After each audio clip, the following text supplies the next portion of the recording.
صلی اللہ علیہ یا حبیب اللہ صلی اللہ علیہ یا رسول اللہ صلی اللہ علیہ یا حبیب اللہ.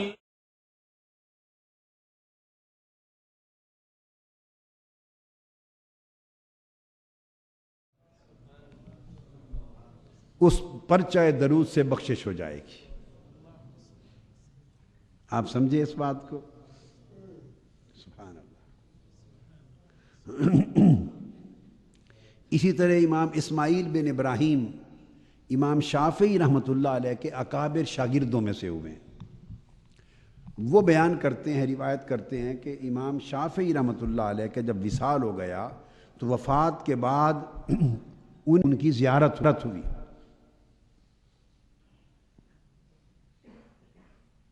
امام شافعی رحمۃ اللہ علیہ کی زیارت ہوئی آپ کے ایک بڑے شاگرد امام اسماعیل بن ابراہیم کو. تو خواب میں آپ نے پوچھا کہ حضور فرمائیے اللہ تعالیٰ نے آپ سے کیسا معاملہ کیا، کیا بنا؟ تو امام شافعی نے فرمایا کہ اللہ نے مجھے الحمدللہ بخش دیا ہے اور حکم دیا فرشتوں کو کہ اسے بڑی تعظیم اور احترام کے ساتھ جنت میں لے جاؤ. تو بڑے اکرام اور احترام کے ساتھ مجھے جنت میں لے جایا گیا. تو فرماتے ہیں میں نے پوچھا کہ اتنی تعظیم و اکرام اور بخشش کا سبب کیا تھا، خاص وجہ کیا تھی؟ امام شافعی نے فرمایا اس کی خاص وجہ وہ درود تھا جو میں کثرت سے حضور پر پڑھا کرتا تھا. درود تھا جو کثرت سے حضور پہ پڑھا کرتا تھا.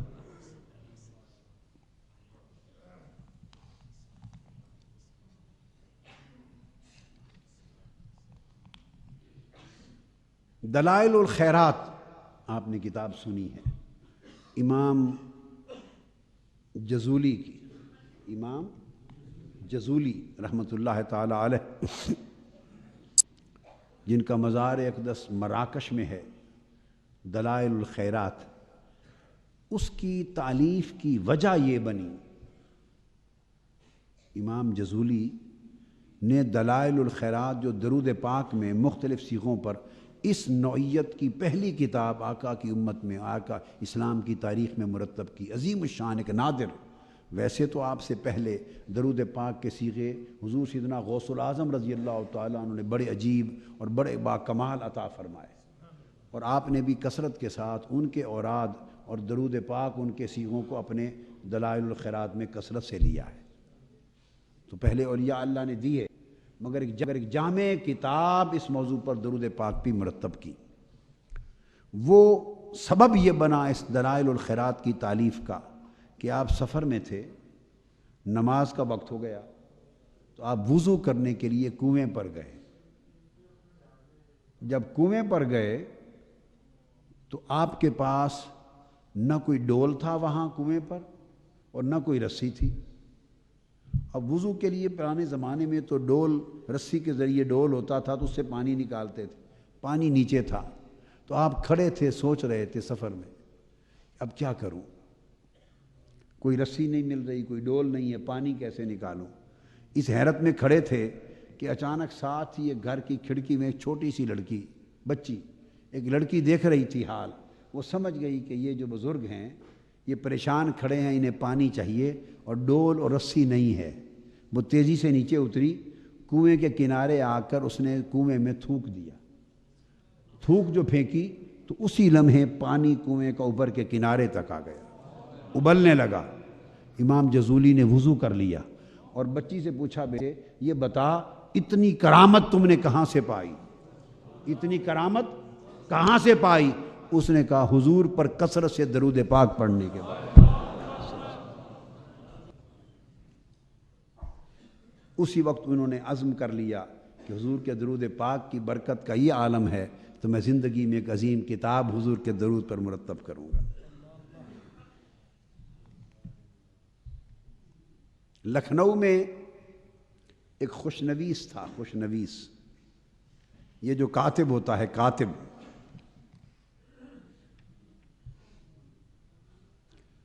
وہ جب بھی صبح اپنی خوشنویسی اپنے کام پر بیٹھتا، کاتب تھا، جب بھی بیٹھتا تو قلم دوات نکالتا تو ایک رجسٹر بنا رکھا تھا اس نے، تو سب سے پہلے رجسٹر پر آقا کی بارگاہ میں درود پاک لکھتا، اپنی کتابت اور خوشنویسی کا آغاز حضور پر درود و سلام لکھ کر، درود پاک لکھ کر پھر اپنا کام کرتا دن کا۔ جب اس کی وفات قریب آ گئی تو اس وقت وہ آخرت کا فکر کر کے، فکر آخرت سے خوف زدہ ہو کے رونے لگا اور دیر تک روتا رہا۔ اب وہاں جا کر خدا جانے کیا ہوتا ہے، وہ یہی کہتا جاتا تھا، خدا جانے وہاں جا کر کیا ہوتا ہے، خدا جانے وہاں جا کر کیا ہوتا ہے۔ اس کی فکر آخرت میں اس غم اور رنج و الم کی کیفیت میں رونا دھونا دیکھتے ہوئے ادھر سے اتفاقاً کوئی مجذوب آ نکلا، جو مست حال ہوتے ہیں اور یہ بے خبر باخبر ہوتے ہیں۔ ایک مست حال آ نکلا، اس نے جب روتے دیکھا تو آگے آ گئے مجذوب اور قریب آ کے کہنے لگے، بابا گھبراتا کیوں ہے؟ ادھر تمہاری موت کا وقت قریب آیا ہے، ادھر میں دیکھ رہا ہوں حضور نے تمہارا رجسٹر کھولا ہوا ہے، تمہارے درود گن رہے ہیں۔ ہائے ہائے، گھبراتا کیوں ہے؟ تمہاری موت کا وقت قریب ہے تو حضور ہاتھ میں تمہاری بیاض ہے، وہ تمہارے لکھے ہوئے درود پاک گن رہے ہیں اور نشان لگائے جا رہے ہیں۔ اب تم جاؤ، گھبرانا نہیں، وہ درود بخشش کے لیے آ رہے ہیں۔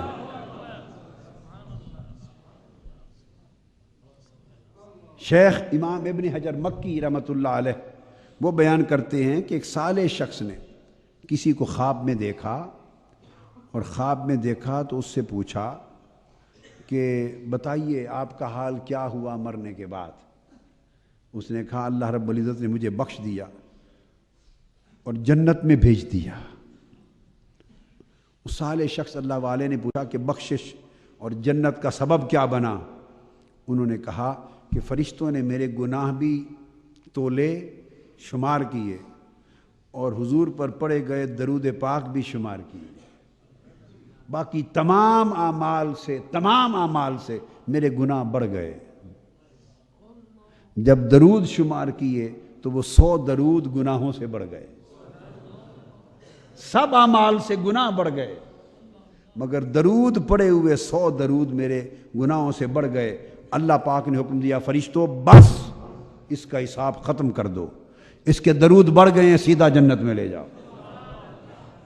آگے حساب نہیں کرنے دیا کہ کچھ اور نہ نکل آئے، بس درود بڑھ گئے ہیں، جاؤ جنت میں لے جاؤ۔ آپ سمجھے نہیں بات کو؟ فرمایا روک دو، حساب روک دو، پھر کچھ اور نہ نکل آئے حساب کتاب، جاؤ اس کے درود بڑھ گئے ہیں، جنت میں لے جاؤ۔ اور شیخ عبدالحق محدث دہلوی رحمۃ اللہ علیہ فرماتے ہیں، یہ جو بات میں نے مجذوب کی اور یہ بتائی، یہ بات کو ختم کرنے کے لیے اس سے قبل سیدنا آدم علیہ السلام کی جب پیدائش ہو گئی اور حضرت حوا کی بھی ولادت ہو گئی، تو آدم علیہ السلام اور حضرت حوا، اب حضرت آدم علیہ السلام نے قرب چاہا تو اللہ رب العزت نے روکا، ملائکہ کو حکم دیا کہ کہا رک جاؤ، پہلے تمہارا نکاح کرواتے ہیں اور نکاح کے بعد تم مہر ادا کرنا، تو تب حوا تمہارے لیے آدم حلال ہوگی۔ آدم علیہ السلام نے پوچھا نکاح تو عقد ہوگا، ایجاب و قبول، تو مہر کیا دوں گا؟ تو شیخ عبدالحق محدث دہلوی رحمۃ اللہ علیہ نے مدارج النبوت میں بیان کیا، اور بھی کئی انبیاء اولیاء اور اہل اللہ نے اپنی کتب میں اس کو روایت کیا۔ آپ نے فرمایا کہ میرا عرض کیا میرا مہر کیا ہوگا، تو ان کو فرمایا گیا، باری تعالیٰ نے فرمایا فرشتوں کے ذریعے کہ آدم تو اور حوا دونوں مل کر 20 مرتبہ میرے مصطفیٰ پہ درود پڑھ لینا، یہ مہر ہوگا۔ اور ایک روایت میں ہے کہ 3 مرتبہ مل کر درود پڑھ لینا، یہ مہر ہوگا۔ تو انہوں نے 20 مرتبہ یا 3 مرتبہ حضور پہ درود پڑھا، حوا حلال ہو گئی۔ سو ہم سب اس درود پاک کی اولاد ہیں، ہم سب درود و سلام کی اولاد ہیں، ہم پیدا ہی ہم حلالی ہی بنے ہیں درود و سلام سے۔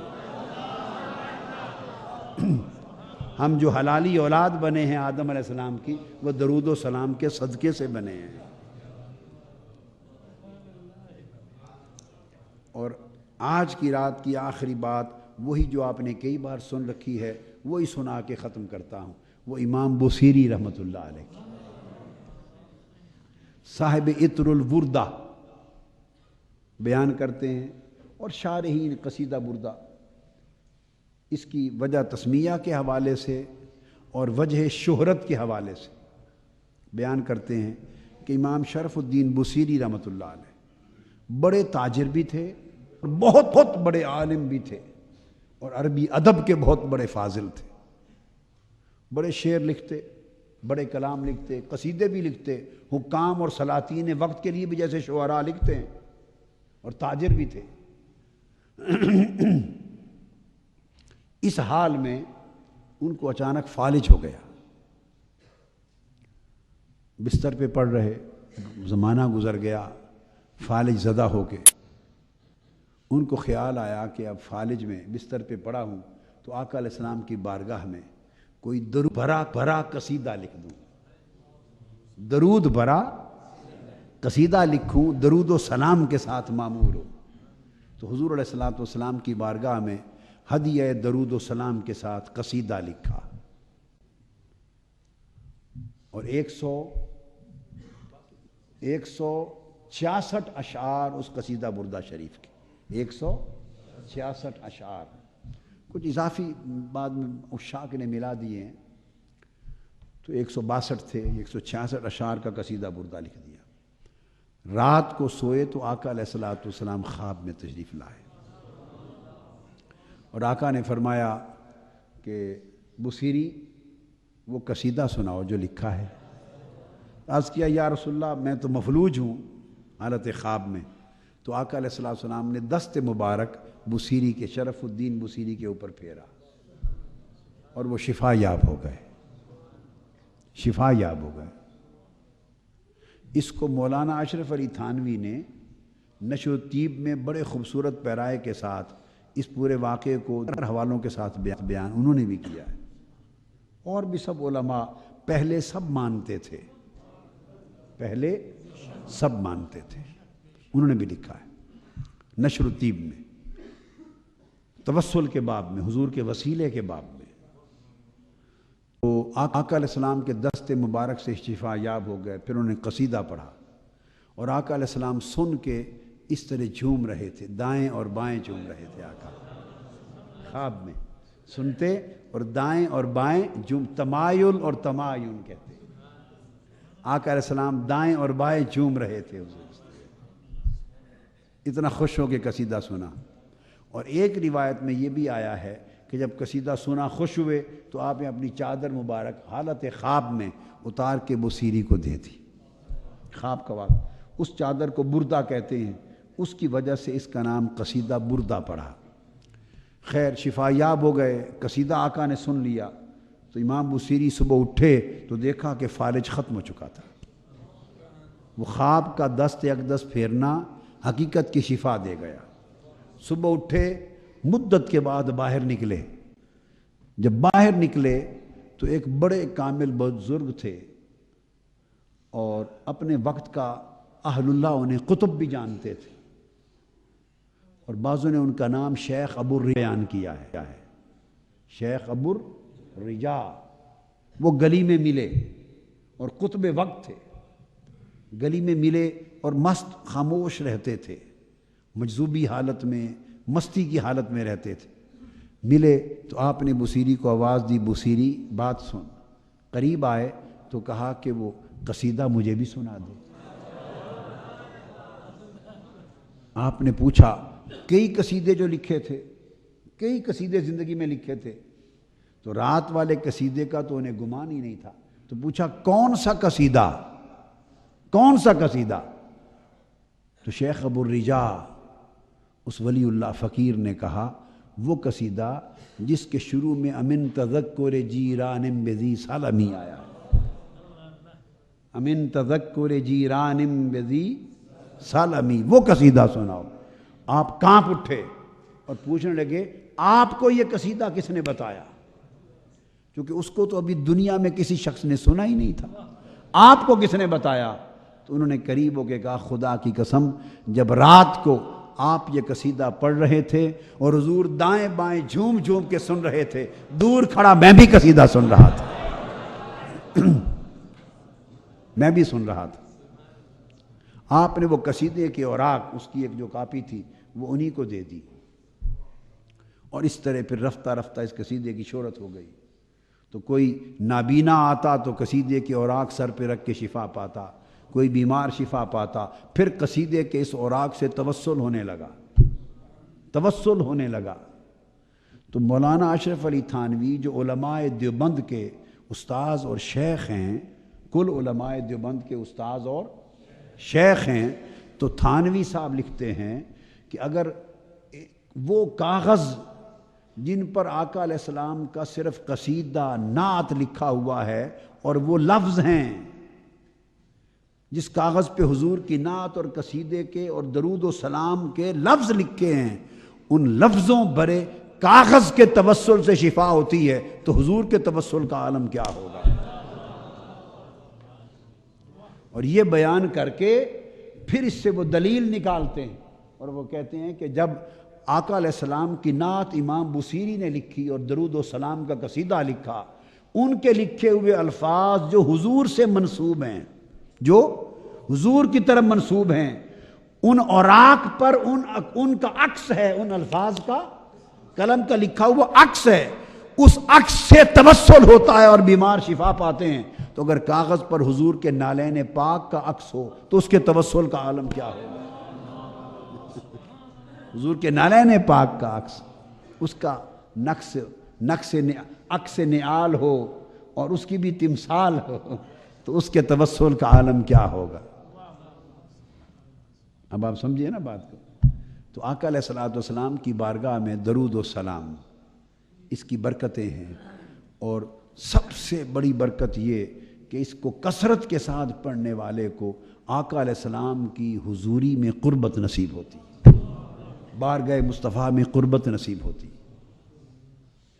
بارگاہ مصطفیٰ میں قربت نصیب ہوتی. میرے ابا جی قبلہ رحمۃ اللہ علیہ کا کئی ہزار بار درود پاک روزانہ پڑھنے کا معمول تھا.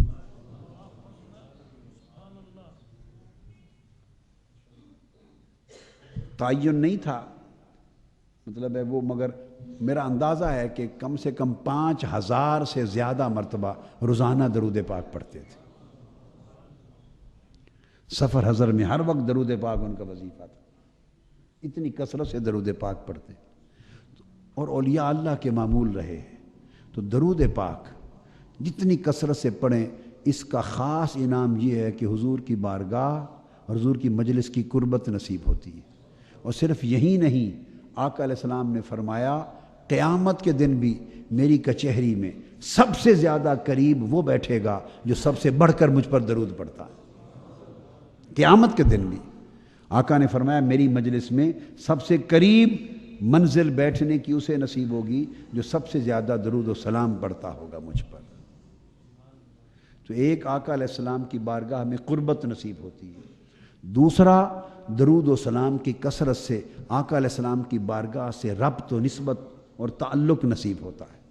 جب آقا کی بارگاہ میں پیش ہوتا ہے اور آقا نے فرمایا کہ ملائکہ سونے کے قلم، سفید چاندی کے اوراق ان کے ہاتھ میں دیے جاتے ہیں. سونے کے قلم اور چاندی کے اوراق ان کے پاس ہوتے ہیں، اور درود پڑھنے والوں کا درود سونے کے قلم سے ملائکہ لکھتے ہیں. اور آقا علیہ السلام کی بارگاہ میں براہ راست بھی پیش ہوتا ہے اور ملائکہ بھی پیش کرتے ہیں. براہ راست تو اس لیے تاکہ امتی کو رسائی ہو حضور کی بارگاہ میں، اور ملائکہ اس لیے پیش کرتے ہیں تاکہ بارگاہ مصطفیٰ کی عظمت کا ادب ہو. ادب دربار کا یہی ہوتا ہے کہ اس میں درباری پیش کرتے ہیں. اس کا مطلب یہ نہیں ہے کہ حضور خود نہیں سنتے. فرشتوں کے پیش کرنے کی مثال ایسے ہی ہے جیسے ہم سب کے اعمال کو اللہ براہ راست دیکھتا ہے، مگر کتابوں پر لکھ کر فرشتے اللہ کے حضور پیش کریں گے قیامت کے دن. قیامت کے دن نامہ اعمال فرشتے اللہ کے حضور پیش کریں گے۔ اس کا مطلب یہ نہیں کہ نامہ اعمال پیش ہوں گے تو اللہ کو پتہ چلے گا، نہیں، اللہ تو ہمارے اعمال کے ہوتے وقت اعمال سے پہلے بھی جانتا ہے، مگر بارگاہ الوہیت کی عظمت کا ادب یہ ہے کہ اس کی بارگاہ میں ادب سے رجسٹر پیش کیے جائیں۔ تو بارگاہ مصطفیٰ کا ادب یہ ہے کہ حضور کی بارگاہ میں ملائکہ پیش کریں، اور حضور کی قبر انور پر ملائکہ متعین ہیں، 2 ملائکہ فرشتے متعین ہیں جو شرق تا غرب کل کائنات میں بسنے والی مخلوق کے درود پاک کی آواز سنتے ہیں۔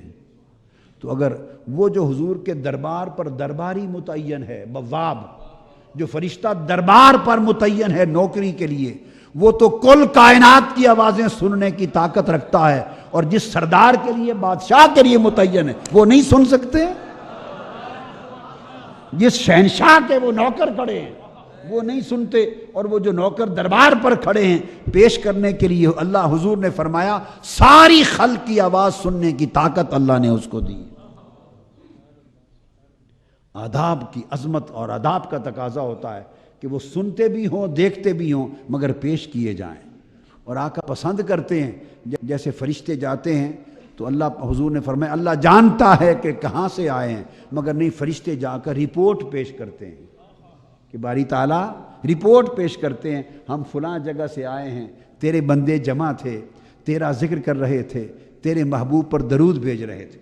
یہ حدیث پاک، ہم ایک مجلس سے آئے ہیں، اللہ پاک پوچھتے ہیں وہ کیا کر رہے تھے، تو ایک حدیث پاک ہے، تو فرشتے عرض کرتے ہیں باری تعالیٰ تیرا ذکر کر رہے تھے اور تیرے محبوب پر درود و سلام پڑھ رہے تھے، تیرے محبوب پر درود و سلام پڑھ رہے تھے۔ جب اللہ پاک سنتا ہے کہ میرے محبوب پر درود و سلام کی مجلس تھی، فوراً فرماتا ہے فرشتوں فوری طور پر ان کے میری رحمت کا سائبان تان دو، میری رحمت اور بخشش کا سائبان تان دو۔